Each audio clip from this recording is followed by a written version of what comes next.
A number of years ago, the Central Bank of the United States, the Federal Reserve, produced a document entitled Modern Money Mechanics. This publication detailed the institutionalized practice of money creation as utilized by the Federal Reserve and the web of global commercial banks it supports. On the opening page, the document states its objective. The purpose of this booklet is to describe the basic process of money creation in a fractional reserve banking system. It then proceeds to describe this fractional reserve process through various banking terminology, a translation of which goes something like this. The United States government decides it needs some money, so it calls up the Federal Reserve and requests, say, $10 billion. The Fed replies, saying, sure, we'll buy $10 billion in government bonds from you. So the government takes some pieces of paper, paints some official-looking designs on them, and calls them Treasury bonds. Then it puts a value on these bonds to the sum of $10 billion and sends them over to the Fed. In turn, the people at the Fed draw up a bunch of impressive pieces of paper themselves, only this time calling them Federal Reserve notes, also designating a value of $10 billion to the Fed. The Fed then takes these notes and trades them for the bonds. Once this exchange is complete, the government then takes the $10 billion in Federal Reserve notes and deposits it into a bank account. And upon this deposit, the paper notes officially become legal tender money, adding $10 billion to the U.S. money supply. And there it is. $10 billion in new money has been created. Of course, this example is a generalization, for, in reality, this transaction would occur electronically, with no paper used at all. In fact, only 3% of the U.S. money supply exists in physical currency. The other 97% essentially exists in computers alone. Now, government bonds are, by design, instruments of debt. And when the Fed purchases these bonds, with money it essentially created out of thin air, the government is actually promising to pay back that money to the Fed. In other words, the money was created out of debt. This mind-numbing paradox of how money or value can be created out of debt or a liability will become more clear as we further this exercise. So, the exchange has been made and now $10 billion sits in a commercial bank account. Here's where it gets really interesting.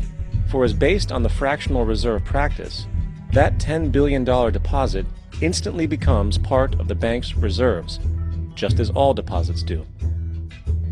And regarding reserve requirements, as stated in Modern Money Mechanics, a bank must maintain legally required reserves equal to a prescribed percentage of its deposits. It then quantifies this by stating, under current regulations, the reserve requirement against most transaction accounts is 10%. This means that with a $10 billion deposit, 10% or $1 billion is held as the required reserve, while the other $9 billion is considered an excessive reserve and can be used as the basis for new loans. Now, it is logical to assume that this $9 billion is literally coming out of the existing $10 billion deposit. However, this is actually not the case. What really happens is that the $9 billion is simply created out of thin air on top of the existing $10 billion deposit. This is how the money supply is expanded. As stated in Modern Money Mechanics, of course they, the banks, do not really pay out loans from the money they receive as deposits. If they did this, no additional money would be created.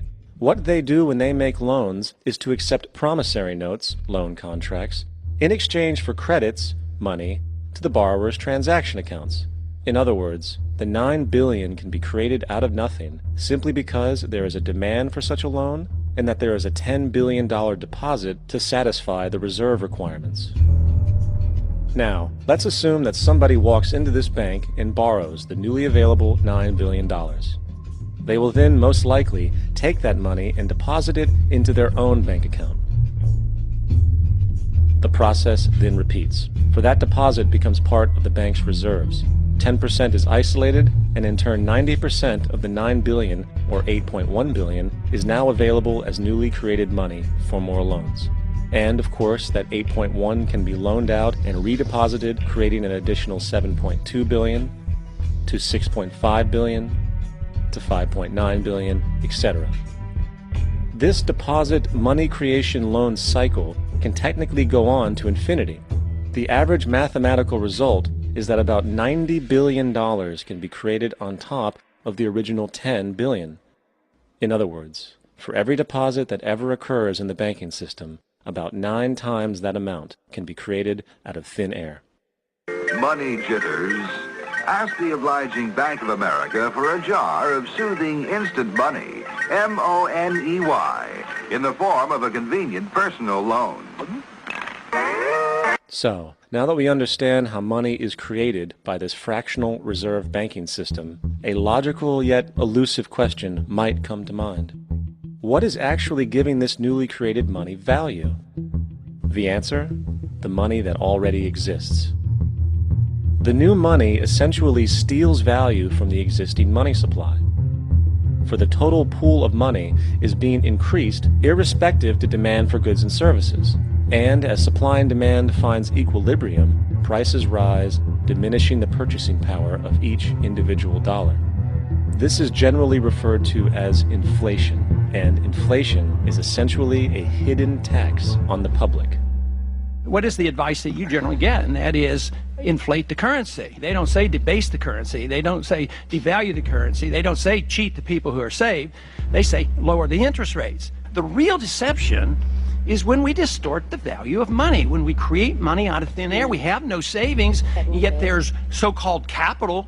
So my question boils down to this: how in the world can we expect to solve the problems of inflation, that is, the increase in the supply of money, with more inflation? Of course, it can't.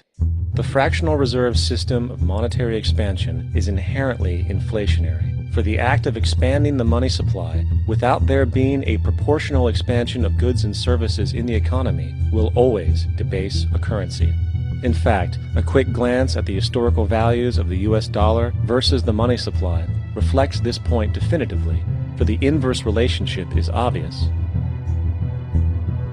$1 in 1913 required $21.60 in 2007 to match value. That is a 96% devaluation since the Federal Reserve came into existence.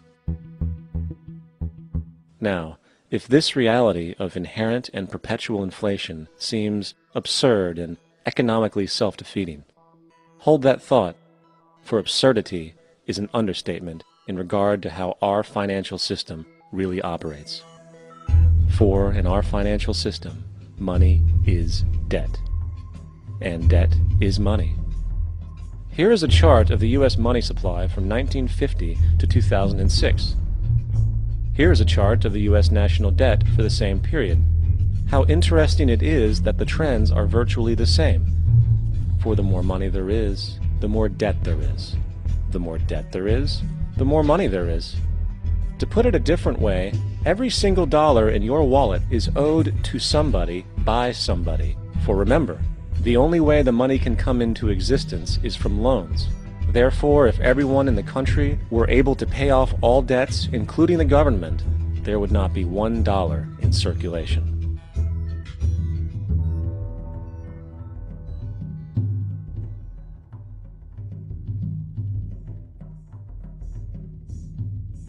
In fact, the last time in American history the national debt was completely paid off was in 1835 after President Andrew Jackson shut down the central bank that preceded the Federal Reserve.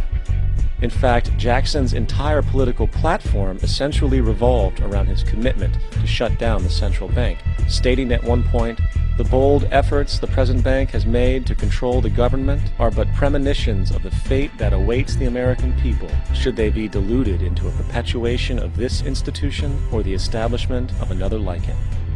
Unfortunately, his message was short-lived, and the international bankers succeeded to install another central bank in 1913, the Federal Reserve. And as long as this institution exists, perpetual debt is guaranteed. Now, so far we have discussed the reality that money is created out of debt, through loans. These loans are based on a bank's reserves, and reserves are derived from deposits. And through this fractional reserve system, any one deposit can create 9 times its original value, in turn debasing the existing money supply, raising prices in society. And since all this money is created out of debt and circulated randomly through commerce, people become detached from their original debt, and a disequilibrium exists where people are forced to compete for labor in order to pool enough money out of the money supply to cover their costs of living. As dysfunctional and backwards as all of this might seem, there is still one thing we have omitted from this equation. And it is this element of the structure which reveals the truly fraudulent nature of the system itself: the application of interest. When the government borrows money from the Fed, or when a person borrows money from a bank, it almost always has to be paid back with accrued interest. In other words, almost every single dollar that exists must be eventually returned to a bank with interest paid as well. But if all money is borrowed from the central bank and is expanded by commercial banks through loans, only what would be referred to as the principal is being created in the money supply. So then, where is the money to cover all of the interest that is charged? Nowhere. It doesn't exist. The ramifications of this are staggering, for the amount of money owed back to the banks will always exceed the amount of money that is available in circulation. This is why inflation is a constant in the economy, for new money is always needed to help cover the perpetual deficit built into the system, caused by the need to pay the interest. What this also means is that mathematically, defaults and bankruptcy are literally built into the system, and there will always be poor pockets of society that get the short end of the stick. An analogy would be a game of musical chairs, for once the music stops, somebody is left out to dry. And that's the point. It invariably transfers true wealth from the individual to the banks. For if you are unable to pay for your mortgage, they will take your property. This is particularly enraging when you realize that not only is such a default inevitable due to the fractional reserve practice, but also because of the fact that the money that the bank loaned to you didn't even legally exist in the first place.